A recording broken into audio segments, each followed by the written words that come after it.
10 little-known facts about Cleopatra. Check out 10 surprising facts about the fabled Queen of the Nile. Cleopatra was not Egyptian. While Cleopatra was born in Egypt, she traced her family origins to Macedonian Greece and Ptolemy Isoter, one of Alexander the Great's generals. Ptolemy took the reins of Egypt after Alexander's death in 323 BC, and he launched a dynasty of Greek-speaking rulers that lasted for nearly 3 centuries. Despite not being ethnically Egyptian, Cleopatra embraced many of her country's ancient customs and was the first member of the Ptolemaic line to learn the Egyptian language. She was the product of incest. Like many royal houses, members of the Ptolemaic dynasty often married within the family to preserve the purity of their bloodline. More than a dozen of Cleopatra's ancestors tied the knot with cousins or siblings, and it's likely that her own parents were brother and sister. In keeping with this custom, Cleopatra eventually married both of her adolescent brothers, each of whom served as her ceremonial spouse and co-regent at different times during her reign. Cleopatra's beauty wasn't her biggest asset. Roman propaganda painted Cleopatra as a debauched temptress who used her sex appeal as a political weapon, but she may have been more renowned for her intellect than her appearance. She spoke as many as a dozen languages and was educated in mathematics, philosophy, oratory and astronomy, and Egyptian sources later described her as a ruler who elevated the ranks of scholars and enjoyed their company. There's also evidence that Cleopatra wasn't as physically striking as once believed. Coins with her portrait show her with manly features and a large, hooked nose, though some historians contend that she intentionally portrayed herself as masculine as a display of strength. For his part, the ancient writer Plutarch claimed that Cleopatra's beauty was not altogether incomparable, and that it was instead her mellifluous speaking voice and irresistible charm that made her so desirable. She had a hand in the deaths of 3 of her siblings. Power grabs and murder plots were as much a Ptolemaic tradition as family marriage,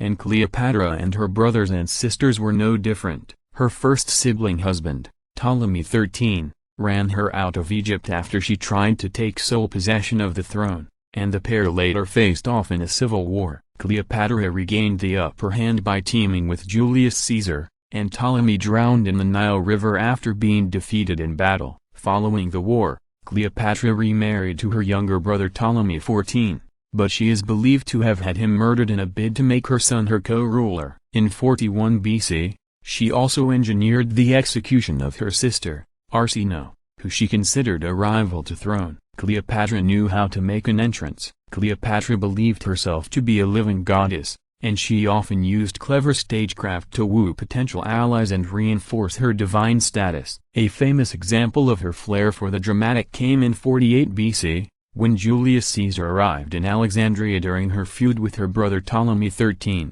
Knowing Ptolemy's forces would thwart her attempts to meet with the Roman general, Cleopatra had herself wrapped in a carpet. Some sources say it was a linen sack, and smuggled into his personal quarters. Caesar was dazzled by the sight of the young queen and her royal garb, and the two soon became allies and lovers. Cleopatra later employed a similar bit of theater in her 41 BC encounter with Mark Antony. When summoned to meet the Roman triumvirate in Tarsus, she is said to have arrived on a golden barge adorned with purple sails and rowed by oars made of silver. Cleopatra had been made up to look like the goddess Aphrodite, and she sat beneath a gilded canopy while attendants dressed as cupids fanned her and burned sweet-smelling incense. Antony, who considered himself the embodiment of the Greek god Dionysus, was instantly enchanted. Credit: De Agostini. She was living in Rome at the time of Caesar's assassination. Cleopatra joined Julius Caesar in Rome beginning in 46 BC, and her presence seems to have caused quite a stir. Caesar didn't hide that she was his mistress. She even came to the city with their love child,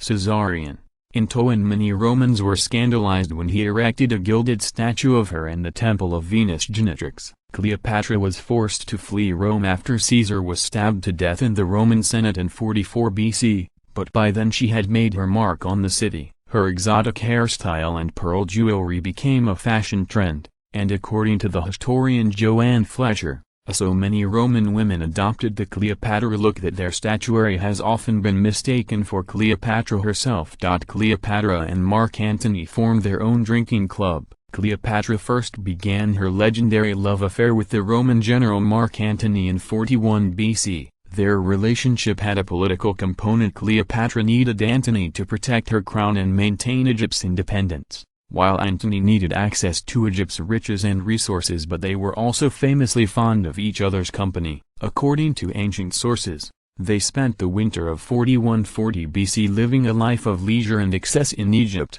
and even formed their own drinking society known as the Inimitable Livers. The group engaged in nightly feasts and wine binges, and its members occasionally took part in elaborate games and contests. One of Antony and Cleopatra's favorite activities supposedly involved wandering the streets of Alexandria in disguise and playing pranks on its residents. She led a fleet in a naval battle. Cleopatra eventually married Mark Antony and had 3 children with him, but their relationship also spawned a massive scandal in Rome. Antony's rival Octavian used propaganda to portray him as a traitor under the sway of a scheming seductress, and in 32 BC, the Roman Senate declared war on Cleopatra. The conflict reached its climax the following year in a famous naval battle at Actium. Cleopatra personally led several dozen Egyptian warships into the fray alongside Antony's fleet, but they were no match for Octavian's navy. The battle soon devolved into a rout, and Cleopatra and Antony were forced to break through the Roman line and flee to Egypt. Cleopatra may not have died from an asp bite. Cleopatra and Antony famously took their own lives in 30 BC,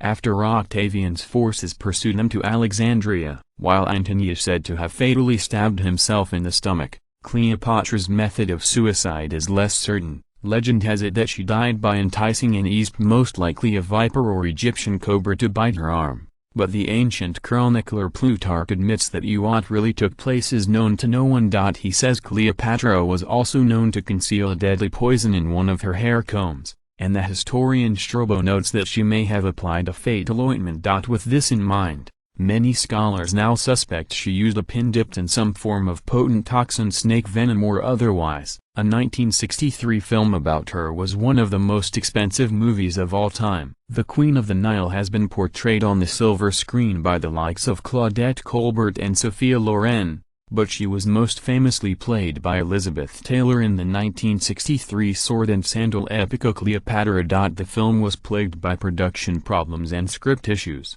and its budget eventually soared from $2 million to $44 million, including some $200,000 just to cover the cost of Taylor's costumes. It was the most expensive movie ever made at the time of its release, and nearly bankrupted its studio despite raking in a fortune at the box office. If inflation is taken into account, Cleopatra remains one of the priciest movies in history even today.